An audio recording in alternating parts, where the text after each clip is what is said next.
수많은 자산가나 부자들이 독서가 최고라고 하는 이유는 무엇일까요? 아마 독서가 돈이나 성장에 영향을 주는 것이 분명히 있기 때문에 독서를 추천한다고 생각합니다. 누군가는 이 말을 듣고 큰 영향이 없다고 할 수도 있을 것 같아요. 아마 그분들은 읽는 독서로만 책을 활용하지 않았을까라고 추측해 봅니다. 저 역시도 아직까지는 독서가 돈이나 성장에 직접적인 영향을 미치진 못하지만 이 방법으로 몇 년 더 해보면 많이 성장해 있겠구나라고 느끼는 방법들이 있습니다. 이 방법들을 활용해서 독서해 보세요.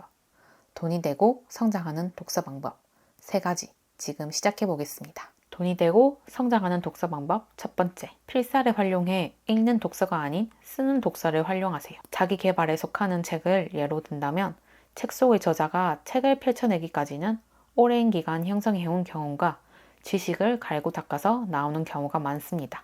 그런 책을 읽는 것으로도 분명히 우리는 도움이 되지만 사람의 기억력이 사실 그렇게 좋지는 않습니다. 그래서 읽는 독서가 아닌 쓰는 독서를 추천드립니다.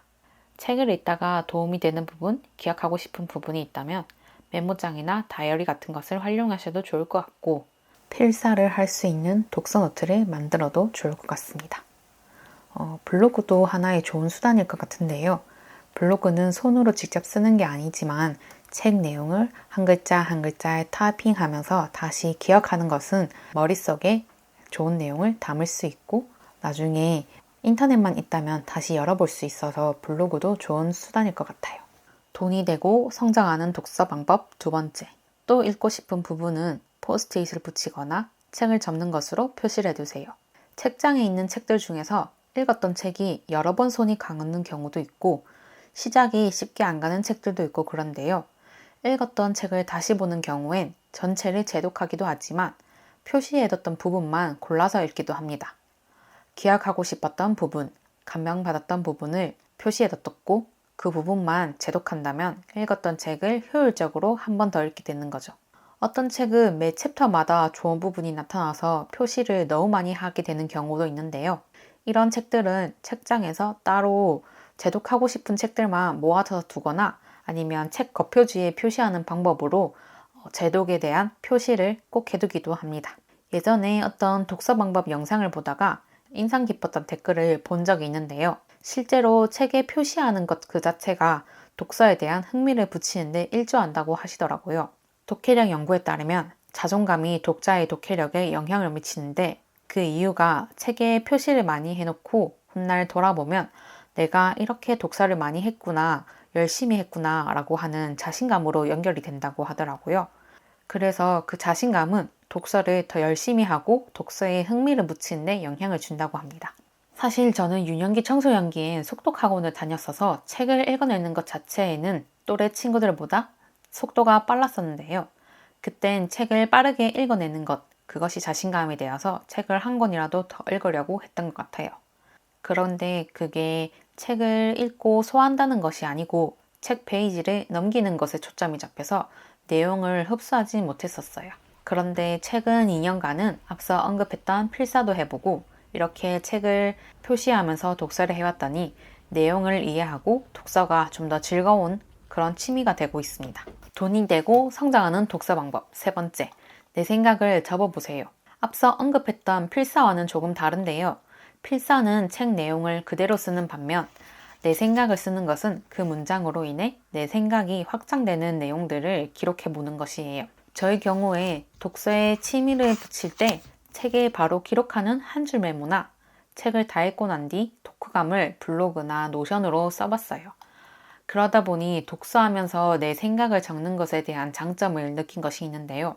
한 줄 메모 같은 간단한 메모는 한 책을 여러 회독으로 재회독하게 될 때 장점이 빛을 발휘한다고 생각합니다. 여러 회차 책을 읽는다면 메모를 할 때마다 그 시점에서 내가 가진 가치관이나 상황들이 메모에 투영되더라고요. 그래서 이 방법을 좀 더 재밌게 활용할 수 있는 방법이 어떨까 생각해 보다가 메모 옆에 날짜를 썼어요.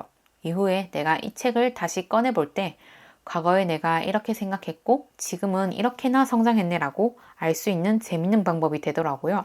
장문의 생각은 블로그나 노션에 작성하는 방법으로 활용했었는데요. 블로그나 노션에 독후감을 쓸 양식을 미리 작성해두고 양식을 활용해서 후기를 쓰는 거예요. 이 경우엔 그 글을 발행한 날짜나 내가 책을 읽었던 날짜를 기록하는 방법을 활용해서 나의 생각에 대한 시점을 추적할 수 있어요. 블로그나 노션 같은 경우에는 내 생각에 대한 키워드를 검색함으로 해서 한꺼번에 볼 수 있다는 장점이 있죠. 책을 읽고 메모를 하고 독후감을 쓰는 게 부담으로 느껴지지 않고 나의 성장 과정을 기록하기 위해 끄적인다는 생각으로 써보세요. 더 나아가서 이러한 활동들이 하나의 글쓰기 실력도 늘어날 수 있다는 점인 것 같습니다. 모든 책에 메모를 적고 독후감을 쓴다는 생각이 아니고 이거는 한번 메모해보고 싶다, 독후감을 해보고 싶다 라는 책에 한정해서 써보신다면 좀 더 즐겁게 하실 수 있을 거라 생각이 듭니다. 그리고 내 생각을 적는 것, 이 방법을 확장할 수 있는 방법이 독서 모임을 활용하는 것인데요. 저는 작년에 재테크 분야에 관심이 있었을 때 마음 맞는 동료들을 모아 2주에 한 번 책을 읽고 생각을 나누는 모임을 가지면서 독서 모임을 활용했었는데요. 사실 독서 모임을 하기 전에는 독서 모임 자체의 이름 자체로는 조금 따분하지 않을까라고 생각했었는데 실제로 독서 모임을 해보니 하나의 주제를 가지고 비슷한 생각 그리고 다른 생각을 가진 사람들이 각자의 경험에 기반해서 그 감명 읽었던 부분을 나누는 것이 하나의 책을 읽었지만 여러 가지 생각을 듣는다는 그런 장점이 되더라고요. 감명받았던 부분이 같을지라도 각자의 경험과 생각이 다르기 때문에 참여한 인원만큼 인사이트를 얻어가고 이야기를 나누면서 사회성도 덩달아서 길러지는 것 같아요. 모임을 찾아보는 것도 좋고 가까운 남자친구나 여자친구 또는 마음 맞는 동료들과 함께 시작해보는 것도 좋은 것 같습니다. 돈이 되고 성장이 되는 독서 방법들을 살펴봤는데요. 독서 그 자체도 분명히 도움이 되지만 나에게 성장을 주고 직접적인 영향을 주는 것은 독서를 하면서 무언가 결과물이 나오는 활동들이 부수적으로 된다면 더 시너지를 발휘하는 것 같아요. 필사를 하는 것, 책을 접는 것, 메모를 하고 생각을 잡는 것, 독서 모임을 하는 것, 결국 이 모든 것들은 책을 읽는 그 자체에서 그치는 것이 아니라 결과가 생성되는 행동들이었어요. 단순히 1년에 100권, 200권이라는 권수에 집착하지 않고 책을 읽을 때 그 순간 느끼는 감정이 아니라 저자가 하고 싶었던 말이나 읽었던 내용을 내 것으로 녹여내고 활용할 수 있는 독서 방법이 나에게 도움이 되고 성장하는 것이라고 생각이 듭니다. 처음엔 이 추천하는 독서 방법들이 귀찮다고 느낄 수 있습니다. 이 독서 방법 모두를 다 하는 것도 추천드리지 않아요. 사실 이렇게 매일 해오셨던 분들이라면 익숙하고 즐겁지만 매일 하던 것이 아니라면 당연히 사람이라면 귀찮고 힘듭니다. 그렇지만 저는 한 10권 정도 책을 읽는다면 한 권 정도는 이 중에 하나의 방법들을 활용해 볼까? 그리고 내 것으로 만들어 볼까? 라는 생각으로 하다 보면 어느새 독서가 즐거워지고 내가 성장하는 독서 방법들을 찾아서 하고 있을 거라고 생각이 들어요. 나에게 맞는 독서법 없이 그냥 책을 읽기만 한다면 책은 우리를 변화시켜 주지 않습니다. 성장은 시켜주겠지만 큰 변화는 없을 거예요.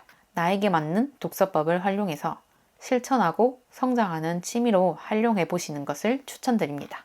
다음에는 또 다른 영상으로 하루하루 경험이 쌓여서 작년보다 1% 더 발전할 수 있는 블라블라 영상으로 찾아뵙겠습니다. 시청해주셔서 감사합니다.